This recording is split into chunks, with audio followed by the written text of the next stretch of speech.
अहमद नदीम कासमी की कहानी। मासी गुल बानो। उसके कदमों की आवाज बिल्कुल गैर मुतवाजिन थी, मगर इस अदम तवाजुन में भी बड़ा तवाजुन था। आखिर बेआहंगी का तसलसल भी तो एक आहंग रखता है। सो उसके कदमों की चाप ही से सब समझ जाते थे कि मासी गुल बानो आ रही है। गुल बानो एक पांव से जरा लंगड़ी थी। वो जब शुमाल की जानिब जा रही होती तो उसके बाएं पांव का रुख तो शुमाल ही की तरफ होता, मगर दाएं पांव का पंजा ठीक मशरिक की समत रहता था। यूं उसके दोनों पांव जाविया कायमा सा बनाए रखते थे, और सब जावियों में यही एक ऐसा जाविया है जिसमें एक तवाजुन, एक आहंग, एक रास्ती है। सो गुल बानो का लंगड़ापन कजी में रास्ती का एक चलता फिरता सबूत था। गुल बानो जब चलती थी तो दाएं पांव को उठाती और बाएं को घसीटती थी। इस बेरब्ती से वो रब्त पैदा होता था जिसकी वजह से लोग गुल बानो को देखे बगैर पहचान लेते थे। औरतें अंदर कोठे में बैठी होती और सहन में कदमों की ये मुनफरिद चाप सुनाई देती तो कोई पुकारती, इधर आजा मासी गुल बानो, हम सब यहां अंदर बैठे हैं। और मासी का ये मामूल सा था कि वो दहलीज पर नमूदार होकर अपनी टेढ़ी मेढ़ी लाठी को दाएं और बाएं हाथ में मुंतकिल करके दाएं हाथ की अंगुश्त शहादत से अपनी नाक को दोहरा करते हुए कहती, हाय तूने कैसे भांप लिया कि मैं आई हूं? सभी भांप लेते हैं, सभी से पूछती हूं पर कोई बताता नहीं। जाने मैं तुम लोगों को इतनी मोटी मोटी दीवारों के पार भी कैसे नजर आ जाती हूं। बस मासी, चल जाता है पता, पुकारने वाली औरत कहती। तुमसे पहले तुम्हारी खुशबू पहुंच जाती है। और गुल बानो मुस्कुराने लगती। आज तक गुल बानो को सच्ची बात बताने का हौसला किसी ने नहीं किया था। दरअसल उससे सब डरते थे और उसके बारे में अजीब अजीब बातें मुद्दतों से मशहूर थीं। अधेड़ उम्र के किसान बताते थे कि उन्होंने मासी गुल बानो को हमेशा इसी हालत में देखा है कि हाथ में टेढ़ी मेढ़ी लाठी है और वो एक पांव उठाती और दूसरा घसीटती दीवारों के साथ लगी लगी चल रही है। मगर गांव के बाज बूढ़ों को याद था कि गुल बानो जवान हो रही थी तो उसकी मां मर गई थी। बाप खेत मजदूर था। बीवी की जिंदगी में तो 3-3 महीने तक दूर दराज के गांव में भटक सकता था, मगर अब जवान बेटी को अकेला छोड़कर कैसे जाता। फिर जब वो कमाता था तो जब भी एक वक्त का खाना खाकर और दूसरे वक्त पानी पीकर जिंदा था, मगर अब क्या करता।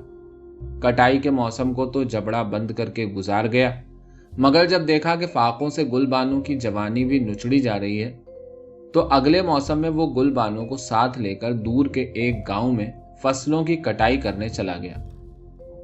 वहीं का जिक्र है कि एक दिन उसने जमींदार के एक नौजवान मज़ारे बेग को खलियान पर कटी हुई फसल की ओट में गुल बानो की तरफ बाजू फैलाए हुए देखा। उस गांव में उसे अभी चंद रोज हुए थे। उस वक्त उसके हाथ में दराती थी। उसकी नोक बेग के पेट पर रख दी और कहा कि मैं तेरी अंतड़ियां निकाल कर तेरी गर्दन में डाल दूंगा।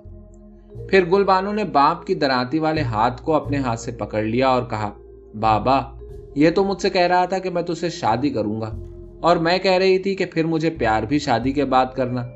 उससे पहले प्यार करोगे तो खुदा खफा हो जाएगा।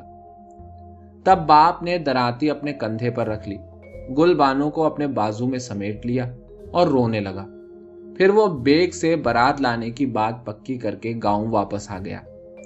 बारात से 3 रोज पहले गुल बानो को बायूं बिठा दिया गया और उसे इतनी मेहंदी लगाई गई कि उसकी हथेलियां सुर्ख, फिर गहरी सुर्ख और फिर सियाह हो गई, और 3 दिन तक आसपास की गलियां गुल बानो के घर से उमड़ती हुई मेहंदी की खुशबू से महकती रहीं। फिर रात को तारों की छांव में बारात को पहुंचना था और दिन को लड़कियां गुल बानो की हथेलियों को मेहंदी से थोप रही थीं कि दूर के एक गांव से एक नाई आया। उसने गुल बानो के बाप को बताया कि कल जमींदार हिरनों के शिकार पर गया था और बेग उसके साथ था। जंगल में जमींदार के पुराने दुश्मन उसकी ताक में थे। उन्होंने उस पर हमला कर दिया और बेग अपने मालिक को बचाने की कोशिश में मारा गया। आज जब मैं वहां से चला तो बेग की मां अपने बेटे की लाश के सर पर सहरा बांधे अपने बाल नोच नोच कर हवा में उड़ा रही थी। गुल बानो तक ये खबर पहुंची तो यूं चुपचाप बैठी रह गई जैसे उस पर कोई असर ही नहीं हुआ। फिर जब उसके पास गीत गाने वालियां सोच रही थीं कि मातम शुरू करें या चुपके से उठकर चली जाएं, तो अचानक गुलबानो कहने लगी, कोई ईद का चांद देख रहा हो और दुआ मांग रहा हो और फिर एकदम ईद का चांद कंगन की तरह जमीन पर गिर पड़े तो कैसा लगे? क्यों बहनों, कैसा लगे? और वो जोर जोर से हंसने लगी और मुसलसल हंसती रही। ऐसा लगता था कि कोई उसके पहलुओं में मुसलसल गुदगुदी किए जा रहा है। वो इतनी हंसी कि उसकी आंखों में आंसू आ गए और फिर वो रोने लगी और उठी और मेहंदी से थुपी हथेलियां अपने घर की कच्ची दीवार पर जोर से छरर छरर रगड़ने लगी और चीखने लगी। जब तक उसके बाप को लड़कियां बुलाती, उसकी हथेलियां छिल गई थी और खून उसकी कोहनियों पर से टपकने लगा था। फिर वो बेहोश होकर गिर पड़ी। सुबह तक उसे मुहरिका बुखार हो गया। इसी बुखार की गुनूदगी में उसकी दाईं टांग रात भर चारपाई से लटकी रही और टेढ़ी हो गई। फिर जब उसका बुखार उतरा तो उसके सर के सब बाल झड़ गए। उसकी आंखें जो आम आंखों से बड़ी थीं और बड़ी हो गईं और उनमें दहशत सी भर गई।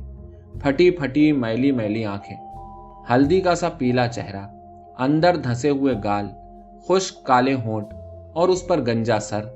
जिसने भी उसे देखा आयतल कुर्सी पढ़ता हुआ पलट गया। पूरे गांव में यह खबर गश्त कर गई कि अपने मंगेतर के मरने के बाद गुलबानो पर जिन आ गया है और अब जिन नहीं निकला, गुलबानो निकल गई है और जिन बैठा रह गया है। यहीं से गुलबानो और जिनों के रिश्ते की बात चली। साथ ही उन्हीं दिनों उसका बाप चंद रोज बीमार रहा और अपने दुखों की गठरी गुलबानो के सर पर रखकर दूसरी दुनिया को सिधार गया। बाप की बीमारी के दिनों में गुलबानो हाथ में बाप की टेढ़ी मेढ़ी लाठी लेकर चंद बार हकीम से दवा लेने घर से निकली और जब भी निकली बच्चे उसे देखकर भाग निकले। उसे गली से गुजरता देखकर मस्जिद में वुजू करते हुए नमाजियों के हाथ भी रुक गए और हकीम ने भी एक लाश को अपने मतब में दाखिल होता देखकर घबराहट में उसे न जाने क्या दे डाला कि उसका बाप एड़ियां रगड़ रगड़ कर मर गया। सुना है मरते वक्त उसने न खुदा रसूल का नाम लिया न कलमा पढ़ा, बस कुफ्र बकता रहा कि अच्छा इंसाफ है, ये खूब इंसाफ है तेरा। करीब का कोई रिश्तेदार पहले ही नहीं था, दूर के रिश्तेदार और भी दूर हो गए, मगर अल्लाह ने गुलबानो की रोजी का अजीब सामान कर दिया। वो जो पत्थर के अंदर कीड़े को भी उसका रिस्क पहुंचाता है, गुलबानो को कैसे भूलता। सो यूं हुआ कि बाप की मौत के 3 दिन बाद वो एक खाते पीते घर में इस इरादे से दाखिल हुई कि पाव 2 पाव आटा उधार मांगेगी। उस वक्त सब घर वाले चूल्हे के इर्द गिर्द बैठे खाना खा रहे थे। गुलबानो को देखते ही सब हड़बड़ा कर उठे और खाना वहीं छोड़कर मकान में घुस गए। गुलबानो, जो उससे पहले बच्चों की खौफजदगी के मंजर देख चुकी थी, समझ गई और मुस्कुराने लगी, यूं जैसे किसी बेरोजगार की नौकरी लग जाए। मकान की दहलीज पर जाकर वो कुछ कहने लगी थी कि घर की बहू ने, जिसका चेहरा फक हो रहा था, उसके हाथ पर 5 रुपए रख दिए। गुलबानो यूं एकाएक ही हंसी कि सब घर वाले हटकर दीवार से लग गए। फिर वो हंसती हुई वापस आ गई। कहने वाले कहते हैं कि उस रोज वो दिन भर और रात भर हंसती रही और फिर कई बार यूं भी हुआ कि गुलबानो के घर का दरवाजा बाहर से बंद होता तो जब भी लोगों ने घर के अंदर से उसके कहकहों की आवाज सुनी, फिर गुलबानो के बाल भी उग आए, चेहरा भी भर गया, रंग भी चमक उठा और आंखें भी जगमगाने लगी। मगर उसकी जात से जो खौफ वाबस्ता हो गया था, उसमें कोई कमी ना आई। उन्हीं दिनों वो वाकया मशहूर हुआ कि जब छुट्टी पर आए हुए एक नौजवान ने इस अजीब सी लड़की को गली में तन्हा देखा तो सीटी बजा दी और गुलबानो उन्हीं कदमों पर रुक गई जैसे उसके पांव में सीटी ने बेड़ी डाल दी है। नौजवान ने सीटी का इतना फौरी और शदीद असर पहले कभी नहीं देखा था। लपका और गुलबानो का बाजू पकड़कर अपनी तरफ खींचा, मगर फिर चीखने लगा कि मुझे बचाओ, मैं जल रहा हूं। और अगर गुलबानो उसके मुंह पर थूक न देती तो वो राख की मुट्ठी बनकर उड़ जाता। कहते हैं लोग जब नौजवान को उठा ले गए तो जब भी गुलबानो देर तक गली में तन्हा खड़ी रही और उसके होंठ हिलते रहे। और उस रात गांव में खौफनाक जलजला आया था जिससे मस्जिद का एक मीनार गिर गया था और चीखते चिल्लाते परिंदे रात भर अंधेरे में उड़ते रहे थे और मुर्गों ने आधी रात ही को बांगे दे डाली थी। गुलबानो की जिंदगी के चंद मामूलात मुकर्रर हो गए थे। सूरज निकलते ही वो मस्जिद में जाकर मेहराब को चूमती और मस्जिद के सहन में झाड़ू देकर घर वापस आ जाती। वहां से हाथ में एक पुराना ठीकरा लिए निकलती और जहाने मीरासी के घर आग लेने पहुंच जाती और दिन ढले वो एक घड़ा उठाए कुएं पर जाती और वापस आकर आधा पानी मस्जिद के हौज में उंडेल देती और शाम की अजान से पहले ही मस्जिद में दिया जलाने आती। फिर घर चली जाती और सुबह तक न निकलती।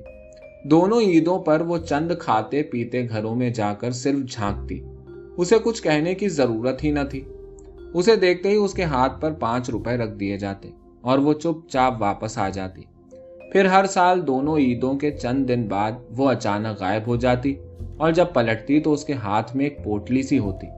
जहाने मीरासी की बीवी को उसने एक बार बताया था कि वो कस्बे में अपने कफन का कपड़ा खरीदने गई थी, मगर आम ख्याल ये था कि जिन्नों के बादशाह को मिलने जाती है। कुछ लोग कहते थे कि गुलबानो के कब्जे में जिन्नात हैं और जो घर उसके मुतालिबात पूरे नहीं करता उसके खिलाफ वो इन जिन्नात को बड़ी बेरहमी से इस्तेमाल करती है।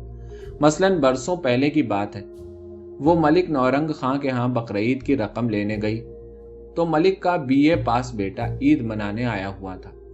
उसने यूं ही छेड़ने के लिए कह दिया कि 2-2.5 महीने के अंदर पहली ईद वाले 5 रुपए उड़ा देना तो बड़ी फजूल खर्ची है, और ऐसी फजूल खर्ची तो सिर्फ नई नई दुल्हनों को जेब देती है। गुलबानो ने यह सुना तो मलिक के बेटे को अजीब अजीब नजरों से घूरने लगी। सारा घर जमा हो गया और नौजवान को डांटने लगा कि तुमने मासी को क्यों छेड़ा। गुलबानो के हाथ पर 5 की बजाय 10 रुपए रखे गए, मगर उसने 10 का नोट आहिस्ता से चूल्हाने की हदबंदी पर रख दिया और चुपचाप चली आई। और फिर हुआ यूं कि आधी रात को यह नौजवान पलंग पर से गिर पड़ा, मगर यूं गिरा कि पहले यूं ही लंबा लंबा छत तक उभर गया। फिर बिजली की सी तेजी के साथ तड़ से जमीन पर गिरा, चीख मारी और बेहोश हो गया। साथ ही यह सिलसिला भी शुरू हो गया कि हर रोज मलिक नौरंग खान की जवान बेटी की एक लट कट कर गोद में आ गिरती। रातों को छत पर भागते हुए बहुत से कदमों की इधर से उधर धप धप होती रहती।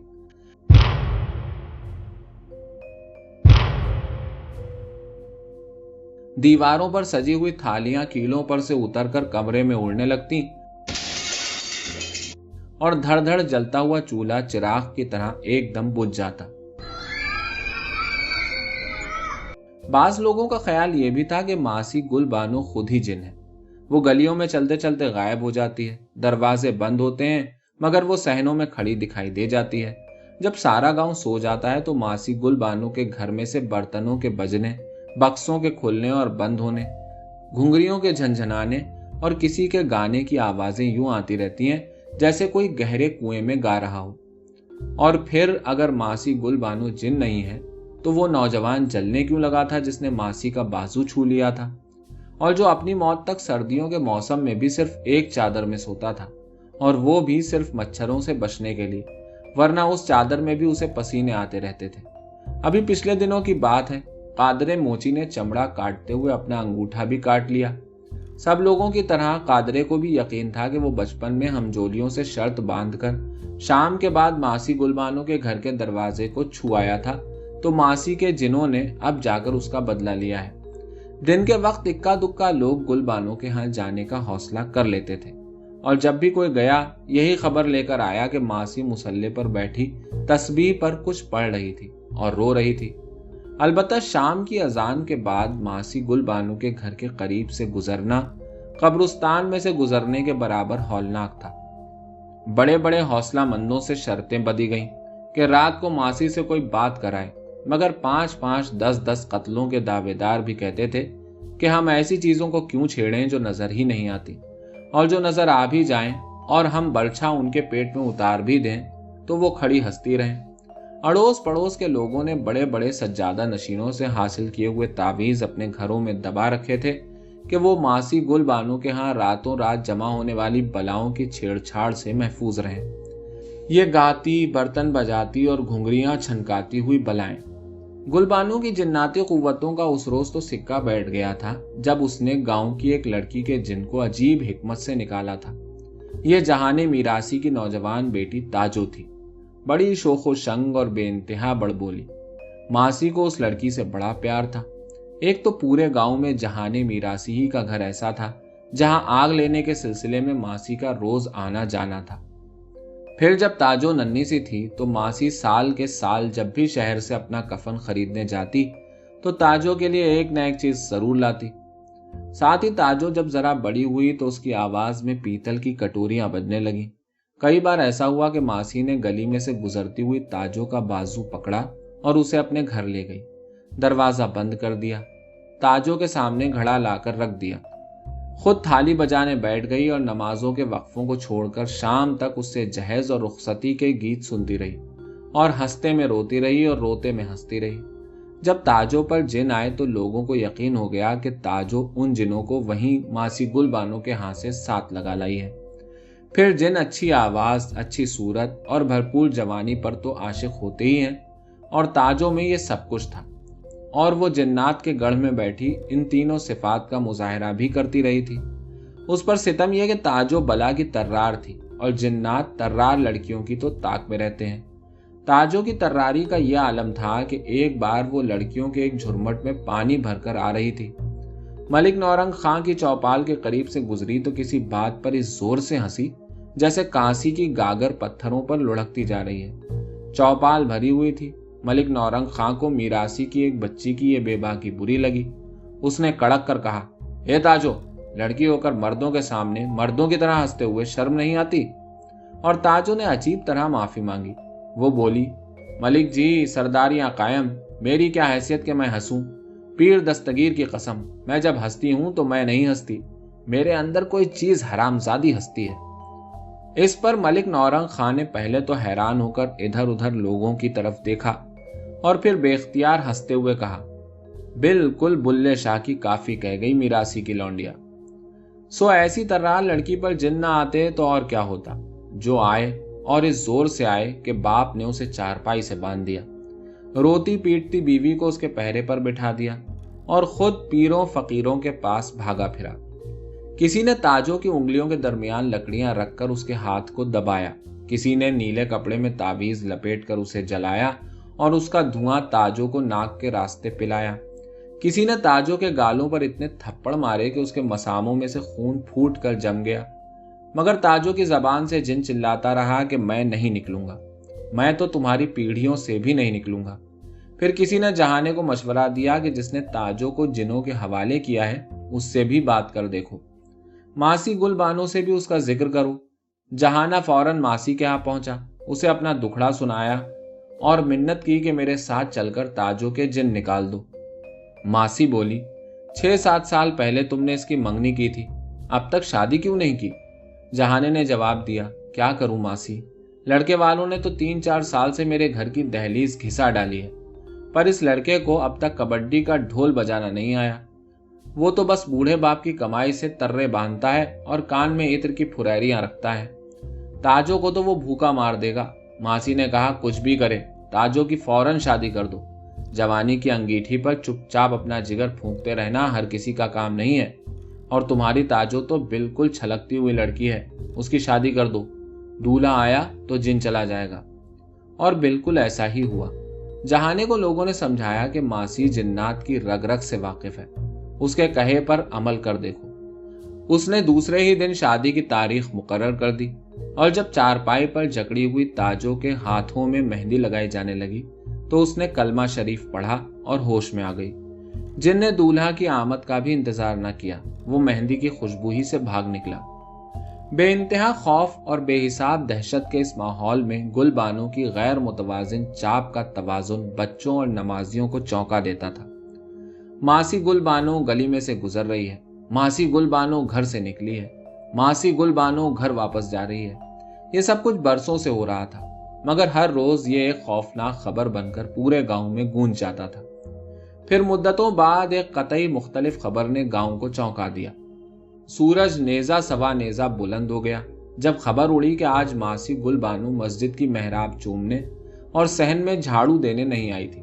मस्जिद की पिछली गली में एक हुजूम सा लग गया तो जहाने मीरासी ने बताया कि आज वो उसके घर में आग लेने भी नहीं आई, मगर मासी के पड़ोसियों ने गवाही दी कि हमेशा की तरह आज भी रात को गहरे कुएं में से किसी के गाने की आवाज आती रही और थालियां बजती रहीं और घुंघरियां छनकती रहीं। फिर किसी ने आकर यह भी बताया कि कल दिन ढले मासी गुल बानो मस्जिद के हौज में आधा घड़ा उंडेल रही थी तो उसके हाथ से घड़ा गिरकर टूट गया था और वो ठीकरियां समेटती जाती थी और रोती जाती थी। फिर मालूम हुआ कि जब शाम को वो मस्जिद में दिया जलाने आई तो सहन से बाहर जूता उतारते हुए गिर पड़ी, मगर उठकर उसने दिया जलाया और वापस चली गई। और जब वो वापस जा रही थी तो रो रही थी। तय पाया कि दिन का वक्त है, इसलिए तशवीश की कोई बात नहीं है। सब लोग इकट्ठा मासी गुलबानो के यहाँ चलें कि खैरियत तो है, आखिर वो आज घर से क्यों नहीं निकली।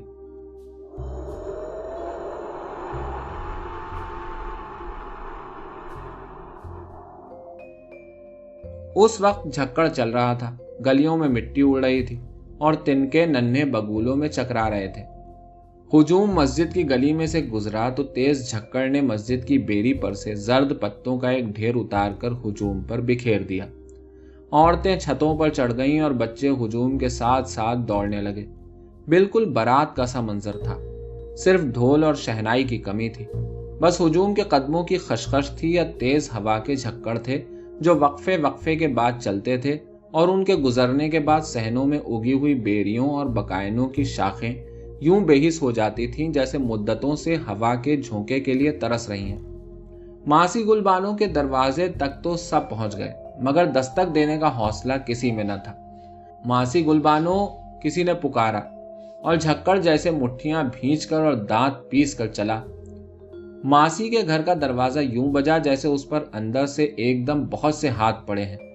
तेज हवा दरवाजे की झिर्रियों में से बहुत सी तलवारें बनकर निकल गई। झक्कड़ के इस रेले के निकल जाने के बाद हुजूम पर जैसे सख्ता तारी हो गया। फिर जहाने मीरासी ने हिम्मत की, वो आगे बढ़ा और उसने किवाड़ कूट डाले।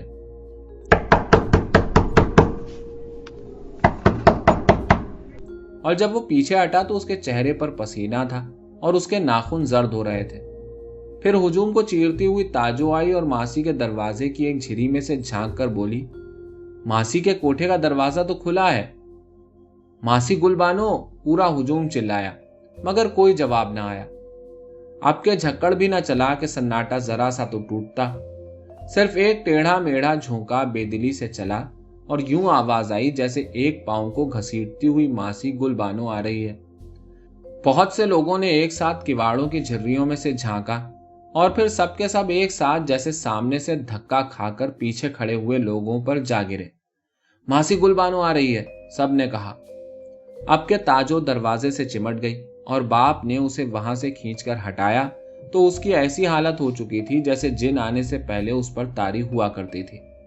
फिर दरवाजे पर कुछ ऐसी आवाज आई जैसे अंधेरे में कोई उसकी जंजीर तक हाथ पहुंचाने की कोशिश कर रहा है। अचानक जंजीर खुली, साथ ही दरवाजा खुला। मेहंदी की खुशबू का एक रेला सा उमड़ा। सामने कोई खड़ा था, मगर क्या ये मासी गुलबानो ही थी? उसने सुर्ख रेशम का लिबास पहन रखा था। उसके गले में और कानों में और माथे पर वो जेवर जगमगा रहे थे जो आजकल बाजारों की पटरियों पर बहुत आम मिलते हैं। उसके बाजू कोहनियों तक चूड़ियों से लिपे हुए थे और उसके हाथ मेहंदी से गुलनार हो रहे थे। मासी गुलबानो बिल्कुल दुल्हन बनी खड़ी थी। तुम्हें तो शाम के बाद तारों की छांव में आना चाहिए था, मासी गुलबानो एक अजीब सी आवाज से बोली। यह मासी गुलबानो की अपनी आवाज नहीं थी, यह उसके अंदर से कोई बोल रहा था, और वो गांव के उस हुजूम से मुखातिब नहीं थी, वो बारात से मुखातिब थी। मासी, ताजो ने हिम्मत की और एक कदम आगे बढ़ाया। मासी गुलबानो की नजरें ताजो पर गड़ गईं। उसने ताजो को पहचान लिया था। साथ ही उसकी आंखों में कुछ ऐसी लूट सी फैल गई जैसे वो समझ गई है कि उसके दरवाजे पर बारात नहीं आई है। फिर उसके हाथ से लाठी छूट गई। उसने दरवाजे को अपने हाथों की हड्डियों से जकड़ने की कोशिश की, मगर फिर दरवाजे पर ढेर हो गई। हुजूम की दहशत एकदम खत्म हो गई। लोग बढ़े और मासी गुलबानो को उठाकर अंदर ले गए। पूरा कोठा मेहंदी की खुशबू से भरा हुआ था। चारपाई पर साफ सुथरा खीस बिछा था। चार तरफ रंग रंग के कपड़े और बर्तन पीढ़ियों और खटोलों पर दुल्हन के जहेज की तरह सजे हुए थे। एक तरफ आईने के पास कंघी रखी थी जिसमें सफेद बालों का एक गोला सा अटका हुआ था। मासी को साफ सुथरे खीस पर लिटा दिया गया और उसे उसी के रेशमी दुपट्टे से ढांक दिया गया। तब पीतल की कटोरियां सी बजने लगी। जार जार रोती हुई ताजो दुल्हन की रुखसती के गीत गाने लगी और हुजूम जिनों की तरह चीख चीख कर रोने लगा।